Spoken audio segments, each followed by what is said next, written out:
Most of the marketplace, the market isn't concerned about who is crossing through their property. They just want to know that they're going to be respectful to it.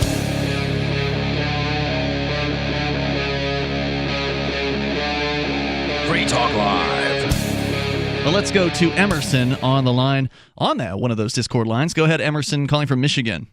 All right. Well, I could put the whole illegal immigration voting to bed. Like straight up in the words in the Constitution, it's defined how illegal immigrants are not given the right to vote in this country, nor are people that come into the country who are born, they are not under law protected by the laws of the United States. As Amendment 14, Section 1, all persons born or naturalized in the United States and subject to the jurisdiction thereof are citizens of the United States. That word right there, jurisdiction thereof, meaning they're subject to the laws of our country. Amendment 15, it's the right of the Section 1, the right of the citizens of the United States to vote shall not be denied or abridged by the United States. All right, what are you saying here? So you're quibbling about the terms citizen and naturalized. Naturalized, yes. I've heard these arguments I'm not before. clear on what the argument is. Can you rephrase it for me without reading all the legal mumbo-jumbo? Yeah, what's it mean to you?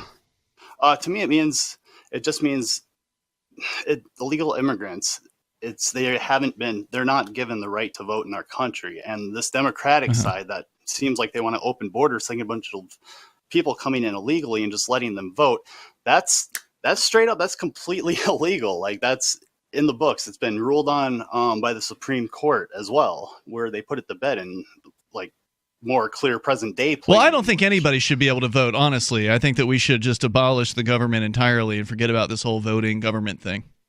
That'd be interesting. Yeah, and I think people should be able to cross, imaginary lines in the sand freely. As long as I want people to come to my property, I should be able to have whoever I want come there, shouldn't I? If that's your wish, I guess, but so nobody else should be able. I'd have to think about that one. That's a really good.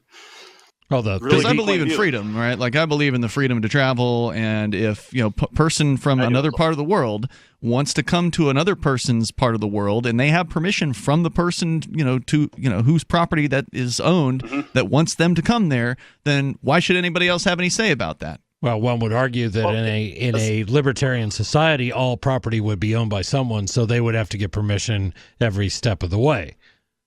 Well, you see what I'm saying? Yeah, that sounds really unwieldy. I don't think it would be that hard. Like, I'd open my door to my friend from a different country, but if he has to cross different private property to get there, then there is this is one of those things that gets tossed up.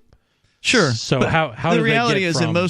in most of the marketplace, the market isn't concerned about who is crossing through their property. They just want to know that they're going to be respectful to it, that they're going to pay whatever fees they need to pay to get there or to do it, whether it's accessing a toll road or somebody else is paying for the roads.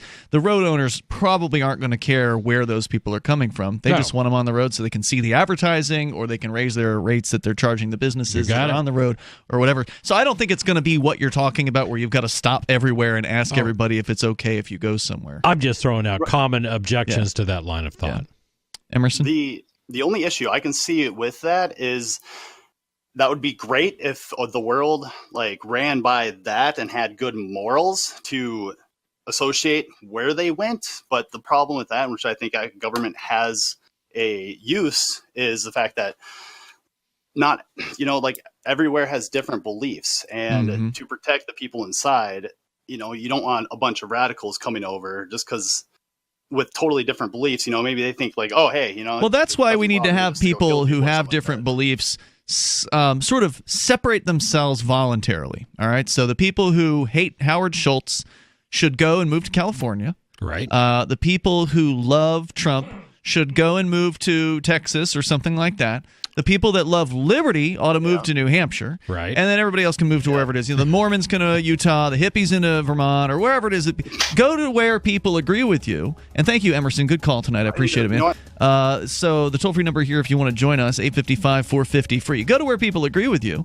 And then the people who come into that place, if you've made a Democratic stronghold. The people that appreciate those ideas, they're going to come there. The people that want to be more free, they're going to come to New Hampshire. And so you won't have to really worry about invaders coming in, because why would they want to go to a place where they're not really welcome? Right. More coming up. Free Talk Live, 7 nights a week from 7 to 10 Eastern, live on the Liberty Radio Network at LRN.FM.